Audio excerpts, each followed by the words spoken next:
The human digestive system plays two important roles. It digests our food and also absorbs our food. Now, digestion refers to the process by which we actually break down our macromolecules into their constituents. And we have two types of digestion. We have mechanical digestion and we have chemical digestion. And we'll see what the difference is between the two in just a moment.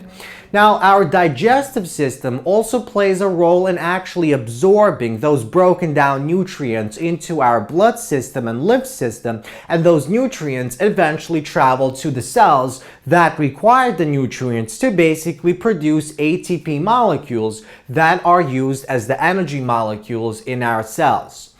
So let's begin by discussing several important types of structures that exist within our digestive system. So let's follow the pathway of the food as we place it inside our mouth. Now, the mouth portion is basically known as the oral cavity. This is where we place our food. Now, as we chew our food, we're basically mechanically digesting that food. Mechanical digestion refers to the process by which we break down large food particles into smaller food particles. And what this does is this increases the surface area on which the enzymes, the proteolytic digestive enzymes, can actually act on. So inside the oral cavity, we have mechanical digestion, but we also have chemical digestion as well. Chemical digestion refers to the process by which our digestive proteolytic enzymes actually act on the macromolecule food molecules and break them down into their constituents. They cleave the bonds via the process of hydrolysis. So inside or around the oral cavity, we have these specialized types of glands that we're going to focus on in a future lecture, and these glands secrete these specialized proteolytic enzymes that help break down our food inside the oral cavity. Now, the carbohydrates are the macromolecules that are broken down inside the oral cavity, and we'll discuss that in much more detail in a future lecture. So we ingest our food, mechanical and chemical digestion begins in our mouth. Next, it travels to the pharynx. The pharynx is basically the region that connects our oral cavity to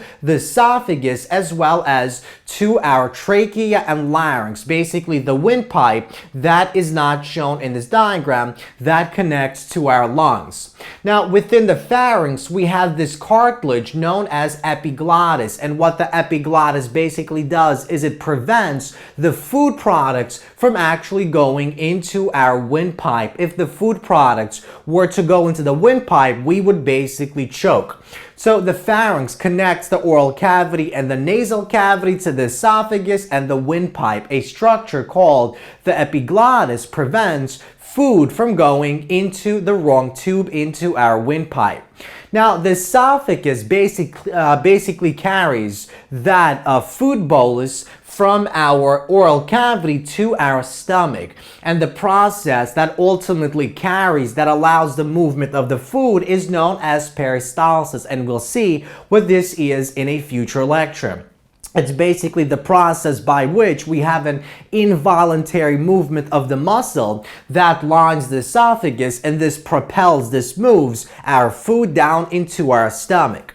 Now, once the food is inside our stomach, the stomach plays several important roles. Firstly, it basically acts to store the food. So it has a certain capacity, about 2 liters of capacity, to basically store that food.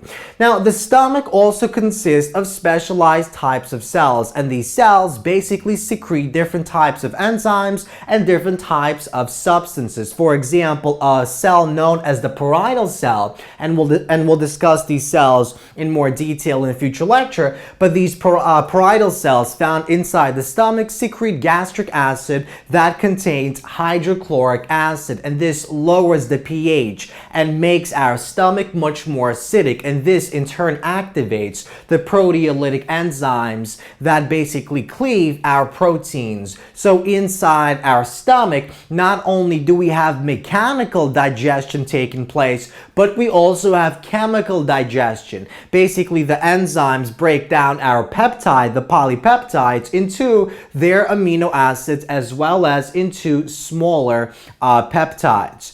Now, inside the stomach, we have ultimately no absorption taking place. Certain substances such as alcohol and aspirin are absorbed by the stomach, but the food products are not absorbed in the stomach. The absorption of the food products, as we'll see in just a moment, takes place in the small intestine. So the stomach serves a purpose in storage as well as in digestion. It typically has a capacity of 2 liters and is composed of special types of cells that serve several important functions. For example, we have parietal cells that secrete the hydrochloric acid and make our stomach acidic. So the acidity of the stomach is about 2, and this activates special types of proteolytic enzymes that begin the breakdown of proteins into their smaller constituents. Now, although some substances such as alcohol can be absorbed by the cells of the stomach acts mostly in mechanical and chemical digestion. Now, let's move on to our small intestine. So basically, the food goes into the oral cavity, travels into the pharynx. The epiglottis blocks it from going into our windpipe that is found here, not shown. It goes into our esophagus.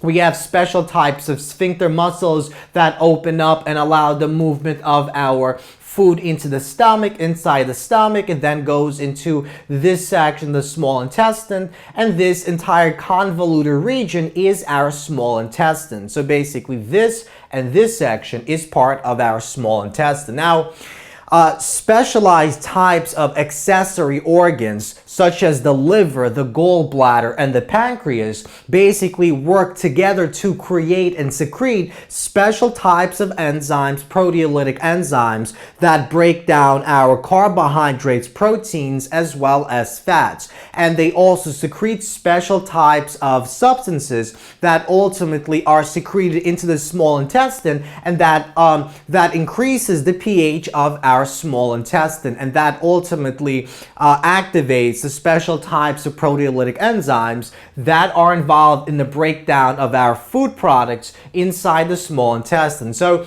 the liver, pancreas, and gallbladder all play a role in producing and secreting special enzymes and other substances into our small intestine. And we'll discuss what these are in the next several lectures when we focus on the small intestine. Now, these enzymes play a role in digestion of carbohydrates into monosaccharides, in digestion of proteins into amino acids, dipeptides, and tripeptides, and fats into mostly fatty acids.